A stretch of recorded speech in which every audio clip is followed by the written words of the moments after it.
welcome back. I've got the absolute pleasure today of having Andrew Lolk with me today from SavvyRevenue, and we are going to get straight into it. And the reason I've got Andrew on is I wanted to talk specifically about Google shopping fees. So we're going to be talking a lot about e-commerce, DTC brands.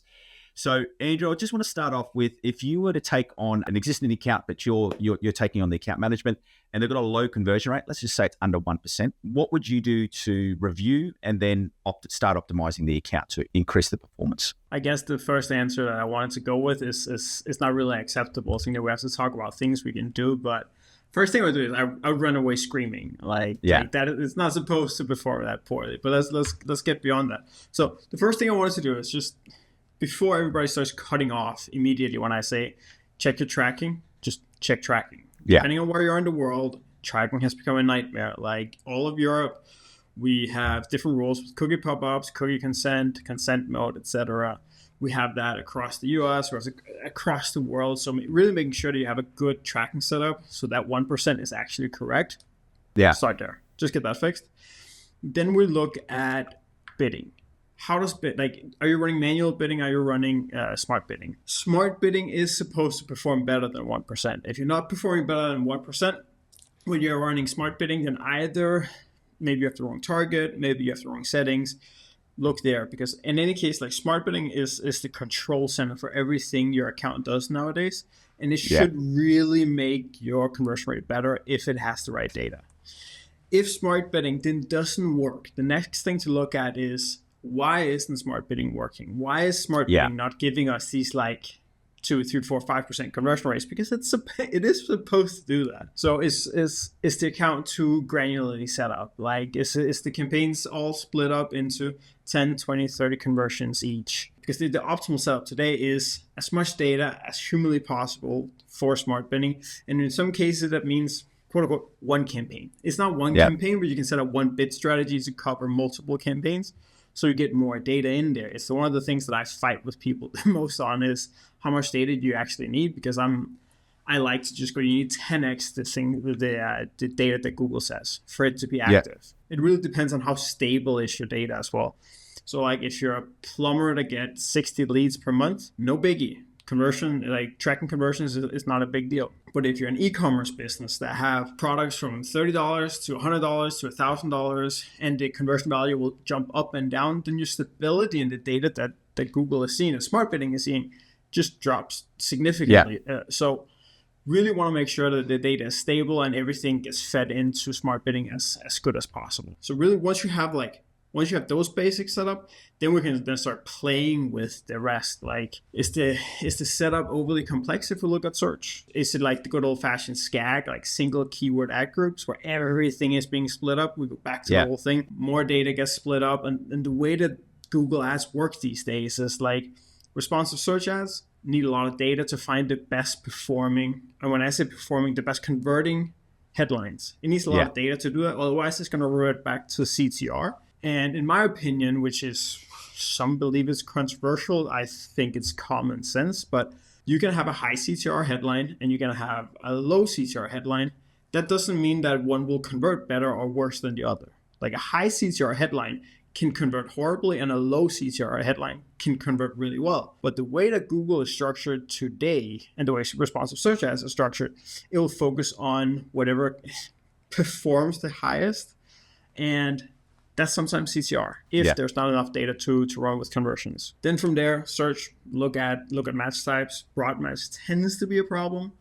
No matter how much every single PPC influencer out there runs around creating these fancy memes going, if you don't do broad match, you're in the grave, like stuff like that. And it's just, no, it's just not true. Like broad match is great if you can't figure out what keywords you want to run on, because it's going to expand your keywords as much as possible.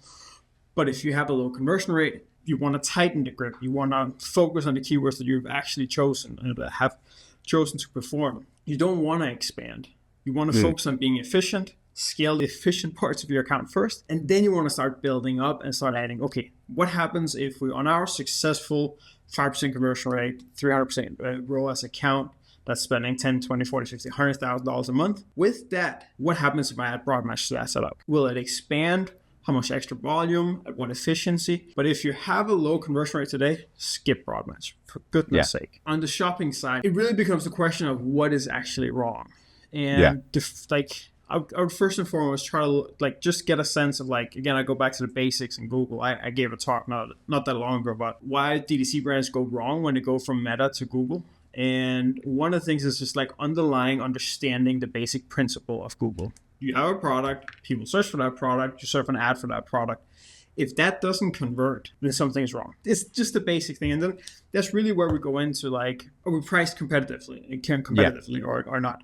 Do we even have a right to sell? First and foremost, how is our landing page? How are all these things? Because if your base setup, and if we just call it a Google Shopping or feed-based setup, as simple as possible, all products in, put smart bidding on. If that doesn't give you baseline of good performance, then something is wrong. And it's most likely landing pages.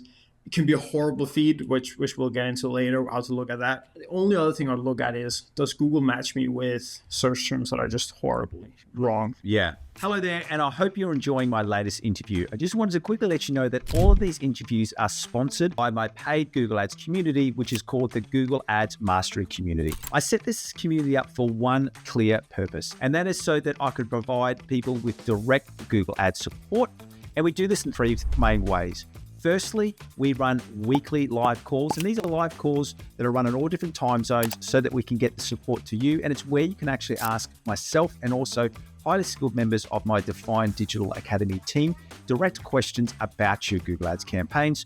We then also run monthly masterclasses, and these are in-depth teachings for what you need for success with Google Ads. And they don't only cover things inside the Google Ads dashboard, we also cover specific training around things like offline conversions and how to increase the performance of your landing pages. All the important things you need for true success with Google Ads. And above all else, we've got our Google Ads community feed, and this is where you can join well over 300 other like-minded professionals like you. And we've got Google Ads specialists, agency owners, and also direct business owners who are there supporting and helping each other with how to see the best success with Google Ads throughout the year. And the best thing about this community is that it's all at a really low price, because you can get full access for less than the price of a cup of coffee every day. And that's why I set up this community, is so that you can get tailored Google Ads support for a very low price. Right now, we're going to get right back into the interview, but if you'd like to find out more information about how you could join, and plus also get a lifetime discount to join my Google Ads Mastery community, just follow the link in the description below. And that's what I was having a discussion with a client who's just getting involved in Google Ads now, and he's going, I've never been able to get shopping campaigns to work. Shopping campaigns don't work. And I go, well, have a look. Is the search terms relevant? That's relevant. He goes, yes. So it has to come back to, if the search terms are relevant, and as you said, if they're not buying, there is something fundamentally wrong. And a lot of people don't like to hear that, but they go, no, my landing page is perfect. My offer is perfect. And I go, well, it's clearly not, because the core function of Google is people are searching for your product. If your product ranks for that product feed, you should be getting a certain percentage of them converting. If they're not, you do have to start diving down into some greater things inside of your landing page, how you're positioning it, your branding, everything like that to make it work. One of the best examples I always give is if you look at, it's very often a DTC brand has gotten some scale via meta ads. That's typically where DTC brands start off these days. And if you look at the funnel that they build out over years on meta, then they have a super strong ad. What I call it like a rich ad. It's a video ad, it's a testimonial, or it's a static image that in all cases it shows much more than a product ad in Google. Then there's comments on there for social proof. Then they'll typically land on a landing page, depending on what it is, but they'll land on a landing page and then they'll go to a product page. So when we look at why doesn't a direct, people searching for swimming goggles, I'm showing my swimming goggles, and then they land on my landing page. Why aren't they converting? Well, the funnel is completely different. So some people need to expand their funnel a bit. It really depends how niche your product is. But if you're not seeing any results, landing pages can definitely be a thing if search terms are correct. Yeah, and that's something that I know, especially even inside of this brand, I know that if I get people coming in from my YouTube videos, we really don't need much on our landing page at all. Whereas if they're coming in from a paid ad, we have to tell a completely different story, because we've even found, like, especially if they're coming in from our YouTube content, the conversion rate goes down if we confuse them with the whole information. They just, because they're ready to buy, they're ready to, and so it's a very, very streamlined process. Whereas if they're coming in from a paid ad, we're having to start that whole process through. We're going to have to, educate them about the brand, educate them about who, all of those things. So yeah, so I really like what you're saying there, is that you really need to, especially people coming across from Meta, when they're running into Google ads, there's this fallacy that, well, it's the search term's relevant, so they should just be buying my products. Exactly. Yeah.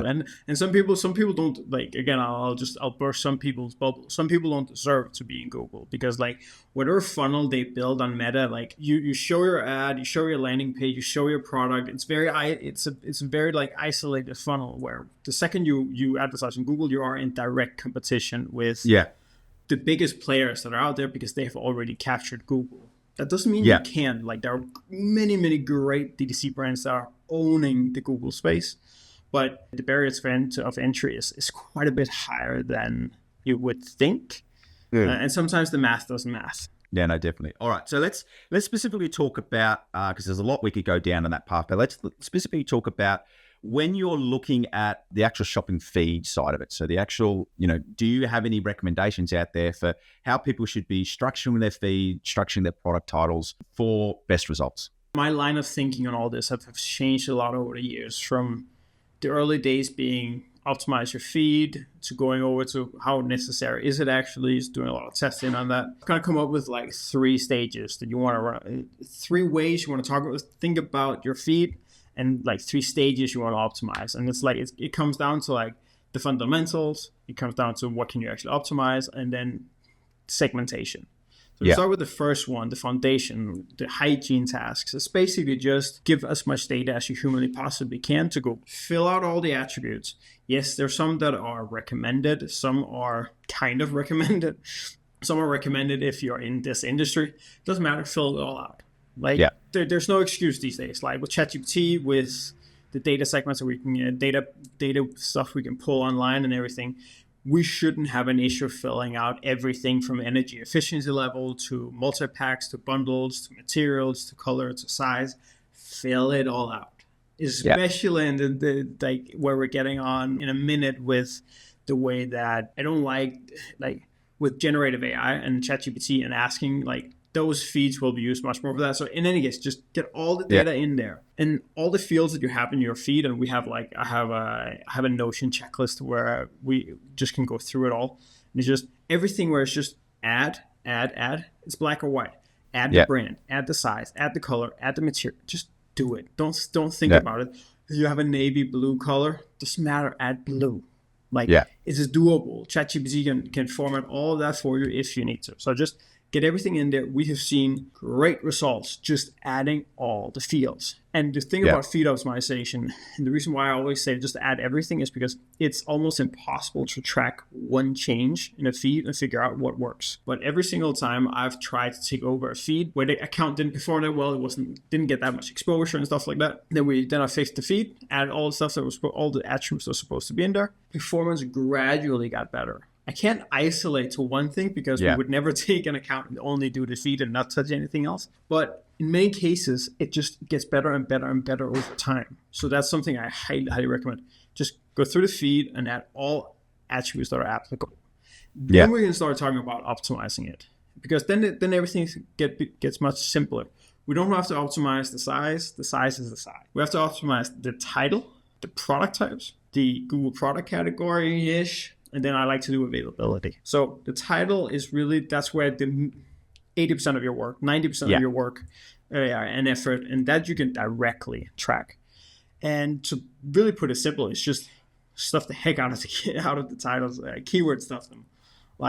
Get the brand in there. If you're selling competitive brand, like competitively known brands like Nike, Adidas, whatever, like other people's brand, if you sell that, get them in there. If you sell your own brand, it's less of an importance, but still do it. Get your product types in there, or categories, whatever you want to call it. Whatever taxonomy you have, get it in there. So if you're selling clothing, shirts, t-shirts, like let's say that's your taxonomy for t-shirts, and then polo, get polo in there. Get polo t-shirt in there. Shouldn't get like clothing in there because you're just going to end up confusing Google and say you want to be shown for clothing. So don't go too generic in the keyword stuff.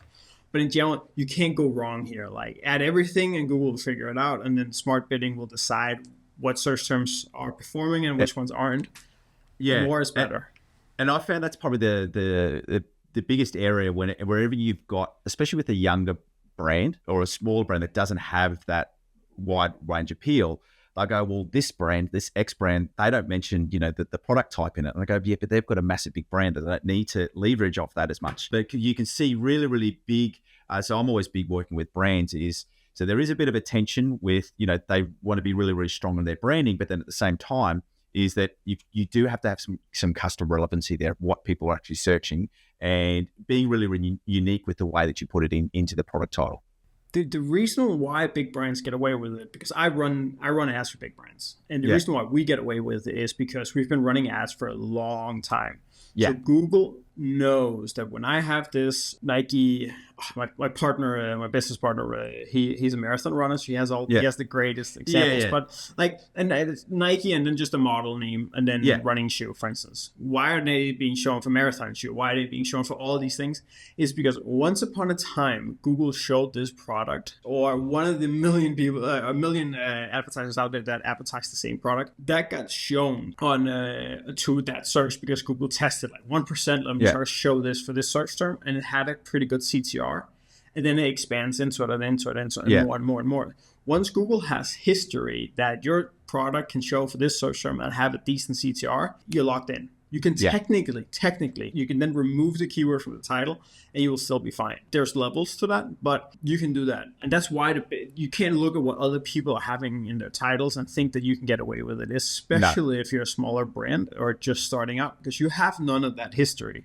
No. There's even like getting very technical. There's even, Google doesn't say it. They haven't mentioned it. We've just done a lot of testing around it. And GTINs, they tend to give an extra storage of search terms. Google remembers better. It gives it extra credibility. We've tried to add GTINs to DTC brands that have no exposure anywhere else. There's no history for the GTINs. We tried to add those and performance started picking up. So like that history of what keyword, what search term matches the titles is really, really important. And just honestly, just stuff away. You can't get too many keywords in there to begin with. Just within 150 characters, everything beyond that doesn't get read.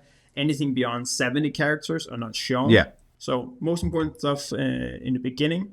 And then we can start talking about, okay, so if you're a product name, should your product name be first? Where should the categories be put in? Where should the brand be put in? Where should the size be put in? And material and stuff like that. I have some general thoughts, like nobody searches for sizes. Don't put size in there unless you're selling XXL, triple XL shirts. This is not a triple XL. I was going to say you look pretty cut for triple XL. But there's absolutely there's no reason to put medium shirt in. I have never in my life searched for medium shirt. But I've searched for my daughter's 6-year-old tennis shoes. That outsourced. So just that really get depending on the industry. Like model numbers in hardware is huge. Get them in there. Exactly. So it really depends on the industry, what it is that's the most important thing. But you can see that in your own search terms. You can see that in general. And if not, somebody can audit it and tell you like. No, that's great. So that's the product titles. Let's move on to the second one.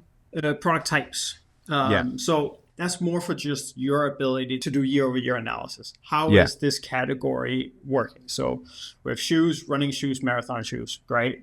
That's the taxonomy, 3 different levels. In the last 18 months, Google have come out and said that it does have some impact in how they do smart bidding. So as they've grouped products together in that taxonomy, then they will look at product type or category performance and group them together. So if one marathon or running shoe does well, they kind of think the other one will do well as well, which is interesting. But they've also said they actually use it to directly use it from a keyword perspective on what you show in Google. So it's kind of a way to keyword stuff there as well. I highly discourage people from doing any actual keyword stuffing because I mentioned this like 9 months ago, and then we actually took over an account from an in-house team that had keyword stuff. After I said that you should think about adding keywords to your product types.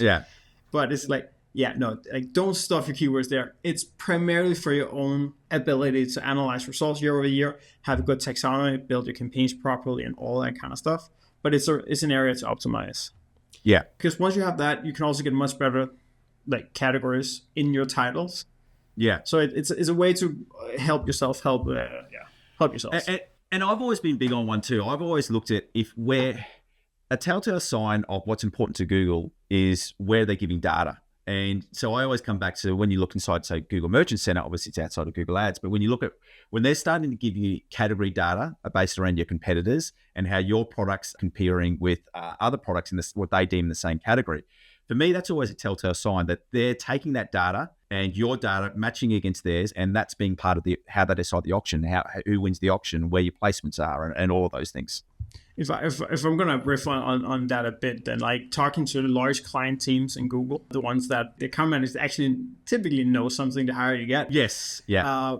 All of their reporting is based on, which is the next one, Google product category. If you're in the jewelry space, then they will use that Google product category for different products to see how you compare it to competitors and kind of stuff like that. So in that sense, you can play around with like the Google product category a little bit. Yeah. If you don't have access to the large client teams, you just like, I don't want to be shown at all and stuff like that. But they definitely use it. And they use it actively, and the algorithms use it all. That's why I keep saying it. That's one of the reasons why I believe adding all the data you can humanly possibly can helps you. It was explained to me once with a high product team, and I heard it from an Australian team and a European team. And when you start hearing across different countries, same language, they were talking about index data. I remember mentioning it somewhere, and then someone went through and goes, "Oh, he's making this up because it's not mentioned anywhere." And I said, I know it's not mentioned on any official Google, but when you hear high-level Google optimization teams talking about something like index data, of them actually looking at how your products are appearing and performing against other products in the same category, they do take that into account for how your smart bidding will operate versus the wider auctions. Yep. So as much data as humanly possible. And then towards the end, it's like the only other one that I believe is not just black and white is availability, which is in stock, out of stock. Yeah. There is like, if you have a lot of variance, again, it's typically sizes here. If you're selling apparel and your most popular sizes are out of stock, conversion rates will typically plummet. So you can set a custom label based on how many variants or how many sizes are in stock. And then you can kind of get an idea of, when you look at the data from that, you can say, okay, once we are 60% out of stock of the most popular sizes, then conversion rates plummet. And we should actually just, from that point on, we should actually just set the entire product, no matter the variant, to out of stock. We don't want to have, because what happens is the smart bidding will look at historical data, the last 7 days, last 14 days. And the second your most popular size goes out of stock, it won't know that. So it's just going, hey, historical performance has been great. This is just a blip. It's just bad performance today. It's just bad performance yesterday. And depending on how long your buyer's journey is, if it's just a couple of days, then within a couple of days, it will learn and will start decreasing. But if it's a week, if it's 10 days, it can take a while before it starts lowering. So that's an easy optimization point that we used to have in the third tier of things to do, and now it's like number one. The only thing I say is really, really, really think about when you set your stuff to out of stock.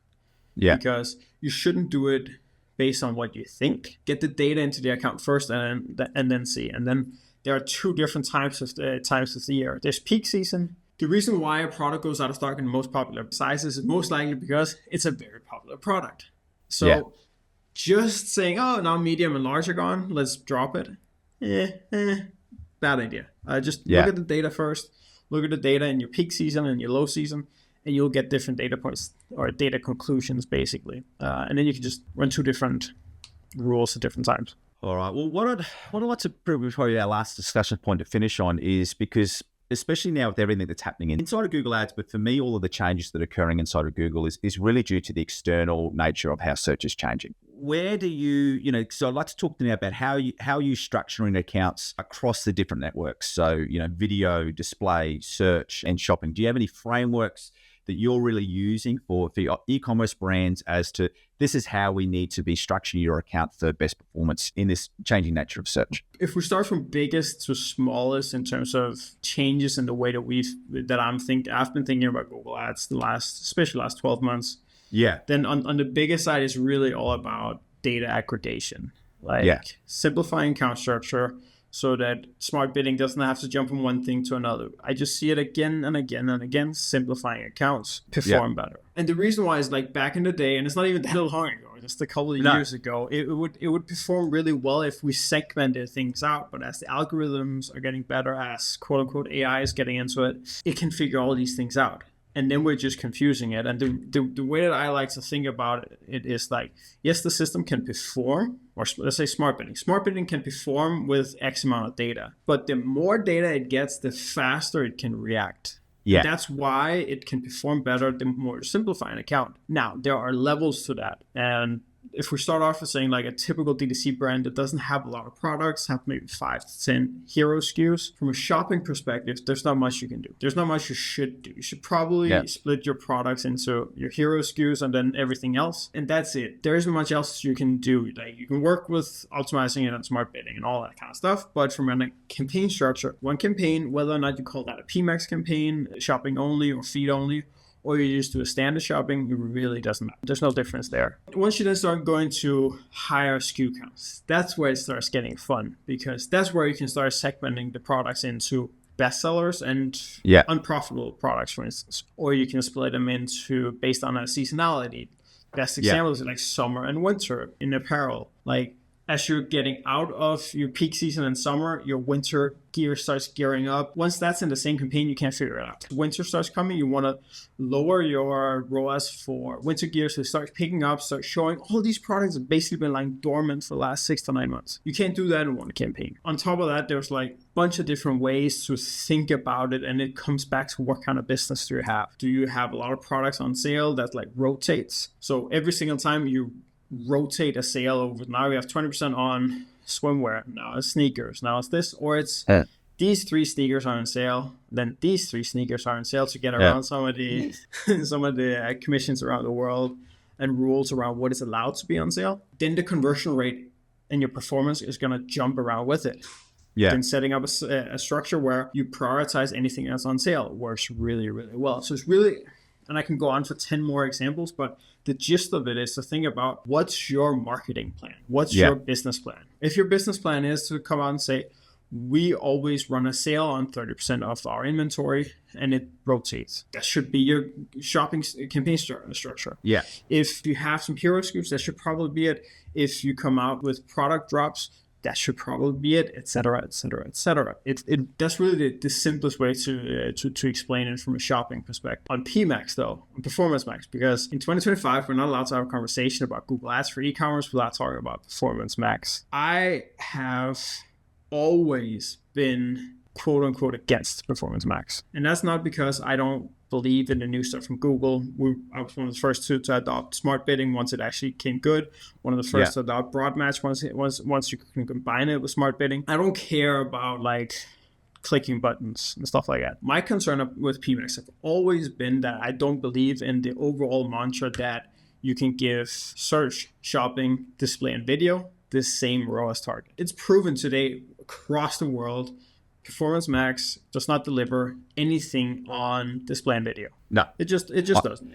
I think the highest I've seen, and this is across all of the accounts I manage, and this was for a brand that was like all over the top of video. I think the highest was about 7 or 8% spend on video. And then think about all the agencies, all the freelancers, all the PPC freaking influencers that run around saying, you need to set up these asset groups, you need to do this, and you need to do that, you need to add videos, you need to add creatives. And nobody stopped and said, how much we're actually getting out of this, and is this supposed to work? And that's really like, I understand like the initial desire to do it. I did a course for CXL on PMAX, and I said that you were supposed to do those things as well, because we didn't really know any better 3 years ago when it first came out, but it was never supposed to work. And you can see Google, once they got over their OKRs internally with PMAX adoption being a priority for everybody, then they have all kind of backed off, which is nice. So PMAX, I've talked to product leads. I've heard many other people say the same thing. There's no difference between the engine in standard shopping and the engine in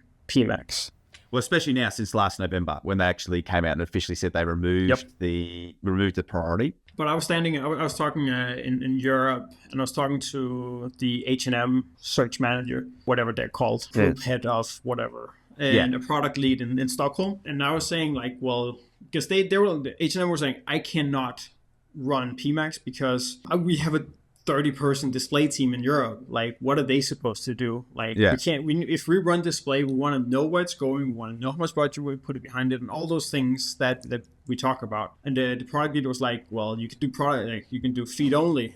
And she was like, I can do that. And he goes, yeah. It's no change from standard shopping, but then you technically get the PMax adoption and then you can try it, but there's no difference. So I want to debunk that once and for all. Like anyone who comes out and says, I have done tests that compare A and B tested to say the one works better than the other, it's kind of the same thing. The way that I've been outworking PMax and that's been working in our client suite has been, and this for me, this always comes back to how and why they actually related to PMax. So for PMax, for me, the biggest message that I've always got is it was a campaign generated to find more conversions, essentially. So we are using it with good success, especially for small to medium brands where we start off with search and shopping, get those converting where they need to convert. And then when we add in PMax, we're actually adding it, but we've got a lot of settings in it. So we are targeting it for new customers only. Once again, you need to make sure that they're all across their audiences and that their audiences are in there. We're also targeting it for campaign-specific goals. That's more for lead gen, but especially for, it's pretty natural for e-commerce. And then also taking out not only their own brand, but we build out some different competitor brands that they're bidding on as well. And we found that's been able to really, really drive it. And what's happened from there is that we've got situations where the PMax may only be converting at a ROAS of 200 to 300%, but then the shopping campaign is at like 800, 900. Less volume, but it's basically running it through. So what we're finding, especially if we're then adding in extra display campaigns for remarketing, is we're taking the load off PMax to remarket, because I was finding the CPCs were increasing with PMax, which makes sense. Smart bidding, it's once someone has, so we're kind of getting it to only do that initial click or driving and finding new traffic and then coming and doing the conversions bottom down the funnel. That's where I've kind of seen it.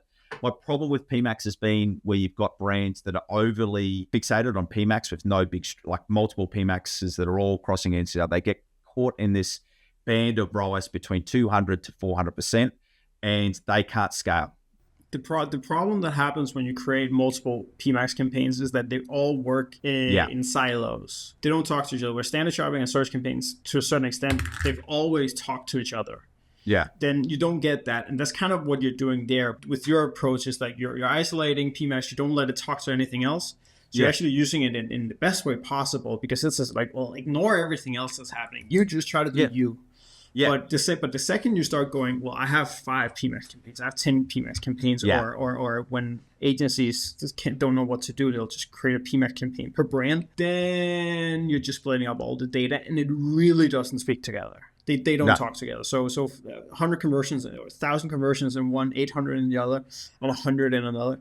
Once you get down to like that 100 conversions per month level, the performance drops off. It doesn't know what to do, and you're much better just having one campaign or 2 or 3. So people just don't split up your PMax campaigns. I'd like to just finish on this last one. Are you using anything around video, or how are you engaging videos for certain brands, or best practices you're finding with video? So I believe video is the most underserved category online today. I kind of have I have 3 big things with YouTube specifically. One is it's a problem that Google Ads people got permission to run on YouTube. Yeah. That was strike number 1. That was a bad idea. We're not supposed to. I've done meta ads pretty aggressive the last 3 years, and it's a completely different ballpark. And you can use those learnings directly over to YouTube. It's like a one-to-one where there's almost no overlay besides the fact that we're working the same platform. So don't assume your Google Ads manager knows how to do YouTube. Yeah. Strike number 2 is all the waste on YouTube there is.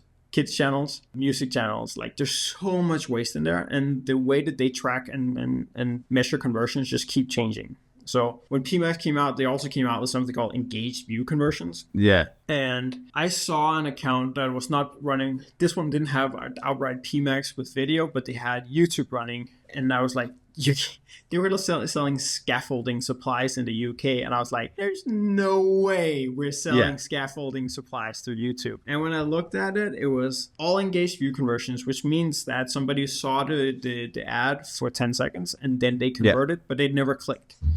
And then it was all kids channels. So what happened? All parents gave their phones to the kids. They look at the videos, and it appeared as if they were conversions. That Yeah. also applies to PMAX, by the way. If you put videos in for that, that's a danger zone. I rarely see it, but it's a danger zone. So you have, the first one was that Google Ads managers aren't suitable to run YouTube ads unless they are specifically specialized in it. The second thing is that there's a bunch of waste. The third one is you can't really track on YouTube. Going one-to-one and okay, I have a 300% ROAS on shopping, I should get a 300% on video as well, doesn't apply. It comes down to the way that you and I behave on YouTube. I go into YouTube to consume content. I don't go in there to click around. I'll watch a video for 15 minutes, 10 minutes, 20 minutes, 30 minutes, and I'll engage with it. And then the ads will pop up and I'm like, oh, Manscaped on my soccer podcast again, etc. And I'll hear them and I'll remember them. We all remember Monday when they took over YouTube, right? Every single person in our industry remember Monday for taking over YouTube and being very, very highly efficient there. And that's the way to think about YouTube. Look through your post-purchase service. Look through your incremental revenue when you run YouTube ads. Don't expect it to be an outright click conversion driver. Yeah. Unless you have something like, if I sell a Google Ads course right in the middle of this particular video on your channel and I've targeted that, maybe there, because somebody's there to learn about Google Ads, and here I am super smart. I have a Google Ads course. I don't, by the way. But then you can click into that and you'll potentially have some direct response performance. But outside of that, it's really not a performance medium directly. And that's a misunderstanding. Yeah. And I think something you mentioned there, you really got to think about the use case. So what data has come out last year, that average time per day is 46 minutes on YouTube. And I think it was like 41 minutes. I mean, this is indifferent on Instagram and TikTok. What they're saying is the average session time on YouTube was like 41 minutes. So from 46 per day, the average session time, so it's in one session, whereas Instagram was 7 minutes, TikTok was 8 minutes, like before they break up. So that's click. Hey, look, exactly you can make a pizza. This pizza's done. Come by, come click. Yeah, so we're even seeing too, like in terms of our ad creatives, and that's what I say to people, anyone that's going down the path of YouTube and demand gen, don't treat it as Google Ads. It's metaization, basically. So you've got to be thinking too, like even the types of ads that are working on shorts versus in streams are completely different. Like we're finding for shorts, things like video testimonials, that things that don't look like an ad because they don't scroll off them straight away. Whereas for a in-stream, you've got to look like an ad and you've got to appear like an ad because you're interrupting them. So you've got to get that message across. So that's, But I also do like what you're saying too, is that whenever we roll out any type of video campaign, we're saying to people, it's very, very common that the video line will look like a loss. What we need to be looking at is 90 days from now, what's the total uplift of the campaign and the accounts. So Exactly. If I'm just give one, so that was like my big spiel on YouTube these days. But if I was to take one thing that works, that I'm surprised but it works, is a 70-30 split on conversion versus basically view-based advertising. So figuring out, okay, let the engine go on 30% of the budget on views and just hammer those views, because that feeds into the system who actually viewed your ad. Yeah. And then it can counter retarget and know, okay, this audience, we need to target more because they actually view the ads. They don't necessarily convert, but they engage, they do things. They maybe some cases visit a website.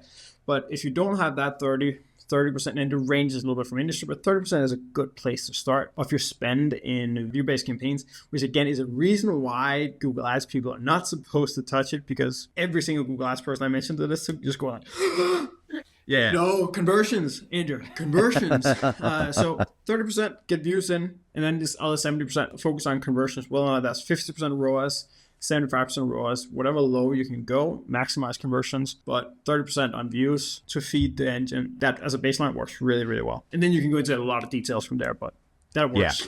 Hey, look, I'm sure there's a lot more things we could talk about, but Andrew, hey, really, really appreciate you coming. Just for anyone watching this video, I am going to be putting the information on how you can get in contact with Andrew and SavvyRevenue down in the description below. Thanks for joining me, and I hope you have a great day. Thanks, Aaron. It's a pleasure.